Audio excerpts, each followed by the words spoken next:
आज रविवार 23 नोव्हेंबर 2025 रोजी शहराच्या विकासाची दृष्टी घेऊन मैदानात उतरलेल्या तीर्थक्षेत्र विकास आघाडीने त्यांच्या जोरदार निवडणूक प्रचाराचा श्रीगणेशा केलाय। पंढरपूरच्या ऐतिहासिक नामदेव पायरीवरून या भव्य प्रचाराचा शुभारंभ झालाय।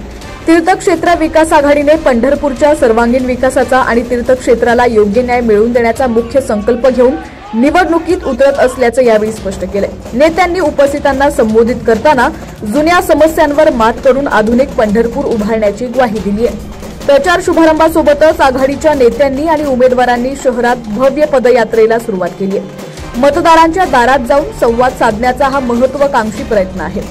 नामदेव पायरी, महाद्वार आणि कालिकादेवी चौक, छत्रपती संभाजी महाराज चौक आणि काळा मारुती मंदिर, चौफाळा आणि छत्रपती शिवाजी महाराज चौक, महात्मा फुले चौकात होणाऱ्या या समारोप सभेत आघाडीचे नेते मतदारांना पुढील काळातील अजेंडा आणि वचननाम्याची माहिती देणार आहेत। या भव्य शुभारंभातून तीर्थक्षेत्र विकास आघाडीने निवडणुकीची तयारी किती जोरदार केलेली आहे हे स्पष्ट झालेलं आहे।